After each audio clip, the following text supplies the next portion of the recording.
Morning. We continue our series called The History of Israel, the Proof of God, which indeed the history of Israel really is. Of course, as I thought about that title this week, and we've just finished our study of the life of Abraham through Genesis 24, I realized this could be a title for the entire Old Testament, that we could be teaching from Genesis to the end of Malachi, and we could be following this theme. I don't plan to do that, but there are major themes yet in the book of Genesis that God sought to teach his people and seeks to teach us today. And we'll be moving into the lifetimes of Jacob and Esau.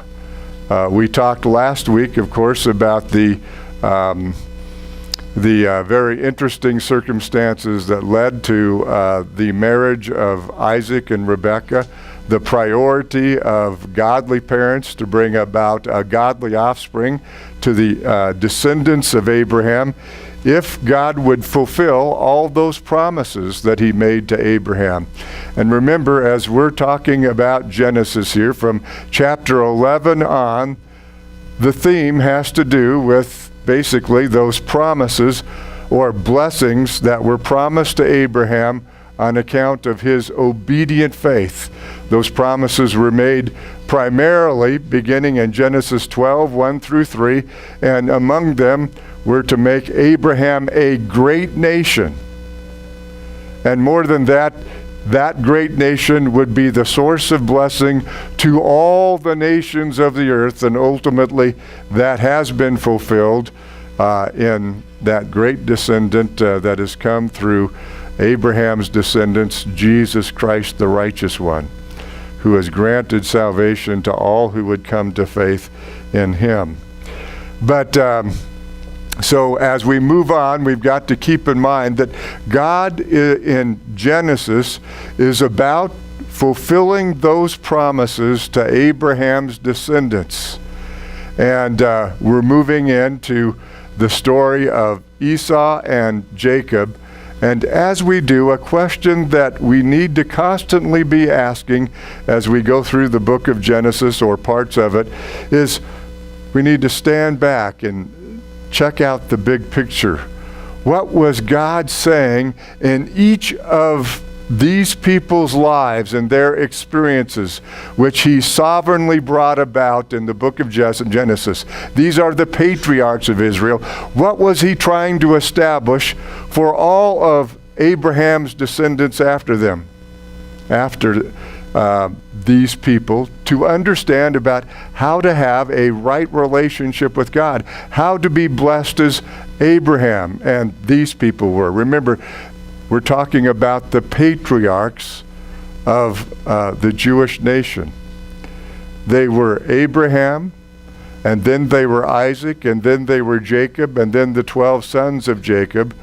And so be asking yourself that question, because that was the question that I was asking this week as I considered why these particular stories ended up in the book of Genesis. And so we're in Genesis chapter 25, and we'll be reading beginning in verse 19, and then we're going to turn to Genesis 28, and we'll be reading there as well.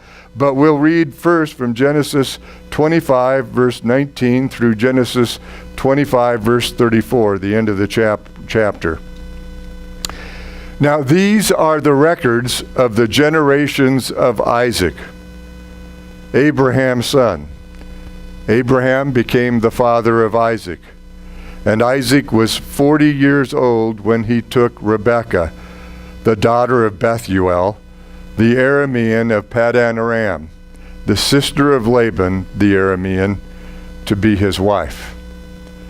Isaac prayed to the Lord on behalf of his wife, because she was barren. And the Lord answered him, and Rebekah his wife conceived. But the children struggled together within her, and she said, "If it is so, why then am I this way?" So she went to inquire of the Lord. The Lord said to her, 2 nations are in your womb, and 2 peoples will be separated from your body, and 1 people shall be stronger than the other, and the older shall serve the younger. When her days to be delivered were fulfilled, behold, there were twins in her womb. Now the first came forth red all over like a hairy garment, and they named him Esau.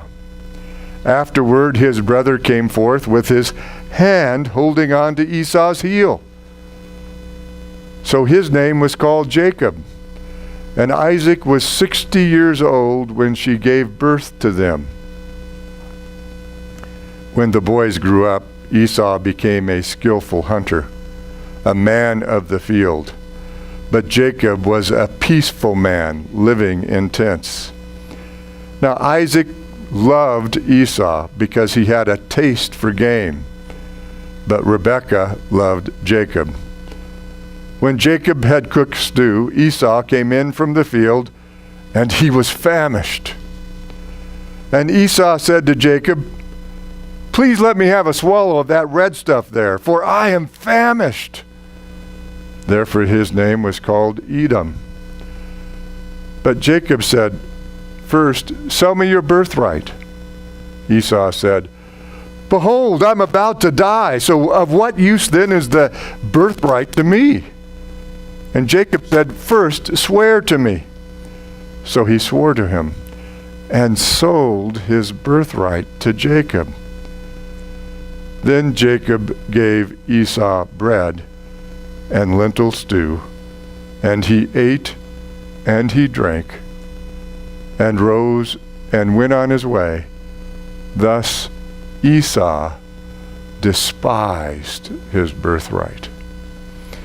Now we're going to skip a little bit of a description about what Isaac does, and then the stealing of a blessing. There's just a lot to be read here, but after the stealing of Esau's blessing by Rebekah, a conspiracy between Rebekah and Jacob, Jacob is sent away because his brother Esau is so angry about what Jacob has done. And so we begin reading in chapter 28, and we'll begin reading in verse 10 through the end of the chapter. Then Jacob departed from Beersheba and went toward Haran.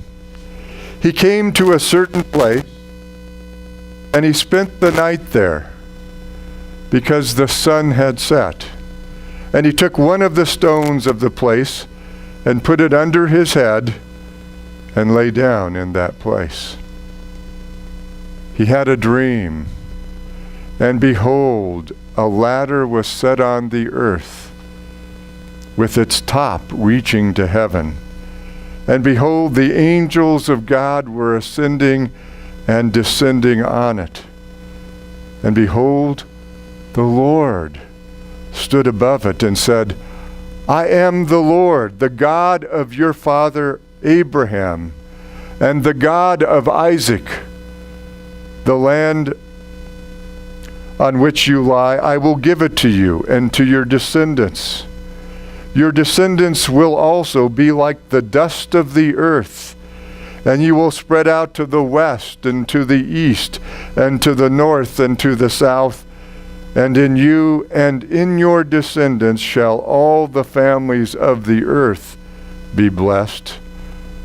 Behold, I am with you and will keep